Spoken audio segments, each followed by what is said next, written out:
అందరికీ నమస్తే అండి. వెల్కమ్ టు అభిరుచి వంటలు.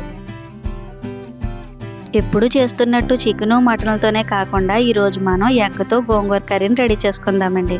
పుల్లగా స్పైసీగా ఉండే గోంగూర కర్రీని ఏ విధంగా రెడీ చేయాలో చూసేద్దామండి. మా ఛానల్ ఫస్ట్ టైం చూస్తున్నట్లయితే సబ్స్క్రైబ్ చేసుకోండి. ఒక కడాయిలో 4 ఎగ్స్ని తీసుకుని బాయిల్ చేసుకోవాలి. ఎగ్స్ బాయిల్ అయ్యేటప్పుడు మనం గోంగూరను ఉడికించుకుందామండి. కడాయిలో 2 టేబుల్ స్పూన్ ఆయిల్ వేసుకోవాలి. ఆయిల్ హీట్ అయిన తర్వాత 4 పచ్చిమిర్చిని కట్ చేసుకుని వేసుకోవాలి. ఇవి కొద్దిగా వేగిన తర్వాత మనం కడిగి శుభ్రం చేసి పెట్టుకున్న గోంగూరను కూడా వేసుకోవాలి.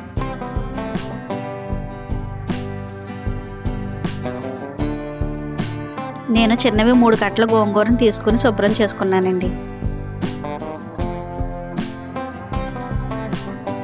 గోంగూరని వాటర్లో ఉడికించి కన్నా ఇలా ఆయిల్లో ఉడికిస్తే టేస్ట్ బాగుంటుందండి.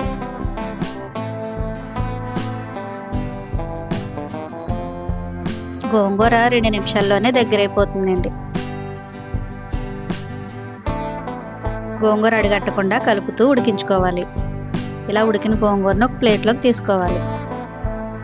అదే కడాయిలో 3 టేబుల్ స్పూన్ ఆయిల్ వేసుకోవాలి. ఆయిల్ హీట్ అయిన తర్వాత 1/2 టీ స్పూన్ పసుపును వేసి కలుపుకోవాలి.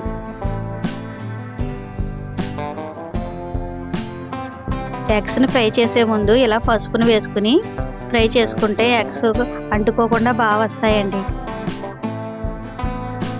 ఆయిల్లో ఎగ్స్ని ఘాట్లు పెట్టుకుని వేసుకుని ఫ్రై చేసుకోవాలి.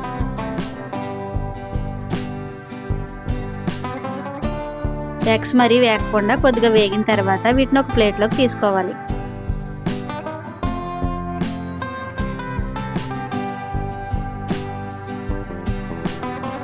అదే ఆయిల్లో మనం ముందుగా కట్ చేసి పెట్టుకున్న ఆనియన్ ముక్కలను కూడా వేసుకుని వేయించుకోవాలి.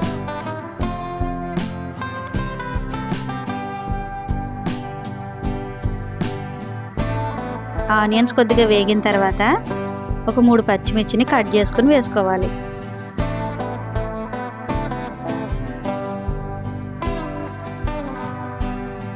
ఆనియన్స్ని పచ్చిమిర్చిని కలుపుతూ ఆనియన్స్ కలర్ మారేంత వరకు వేయించుకోవాలి. ఆనియన్స్ కలర్ మారిన తర్వాత ఇందులో 1/2 టేబుల్ స్పూన్ అల్లం వెల్లుల్లి పేస్ట్ని వేసుకొని పచ్చివాసన పోయేంత వరకు వేయించుకోవాలి. ఇవి వేగుతున్నప్పుడే మనం వేయించుకున్న గోంగూరని చల్లారిన తర్వాత మిక్సీ పట్టుకోవాలి.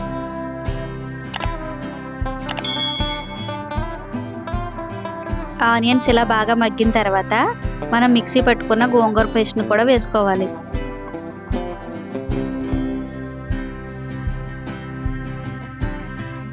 గోంగూర పేస్ట్ని ఆనియన్స్లో కలిసేలాగా బాగా కలుపుతూ 2 నిమిషాలు ఆయిల్లో ఉడికించుకోవాలి.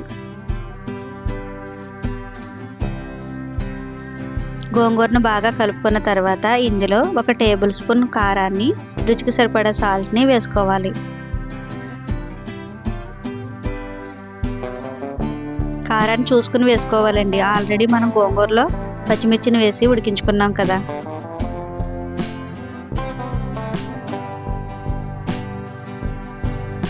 ఉప్పు కారాలను బాగా కలుపుకున్న తర్వాత కర్రీకి సరిపోయే వాటర్ను వేసుకోవాలి.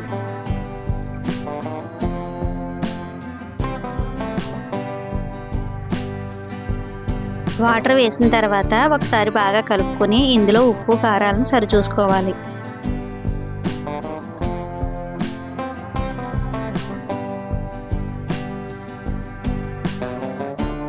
ఇందులో మనం వేయించి పక్కన పెట్టుకున్న ఎగ్స్ని కూడా వేసుకుని ఒకసారి కలుపుకొని మూత పెట్టుకుని ఉడికించుకోవాలి.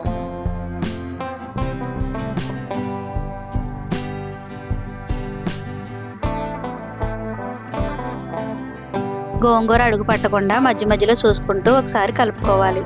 గ్రేవీ దగ్గర పడిన తర్వాత ఇందులో 1/2 టేబుల్ స్పూన్ గరం మసాలాను కూడా వేసుకుని ఒకసారి బాగా కలుపుకోవాలి.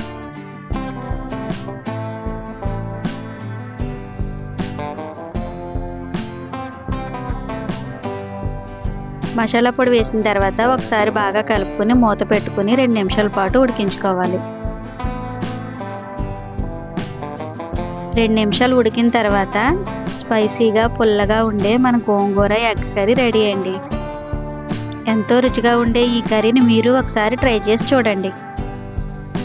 మా వీడియో నచ్చితే లైక్ చేయండి, షేర్ చేయండి, సబ్స్క్రైబ్ చేసుకోండి. మీ అమూల్యమైన ఫీడ్బ్యాక్ని తెలియజేయండి.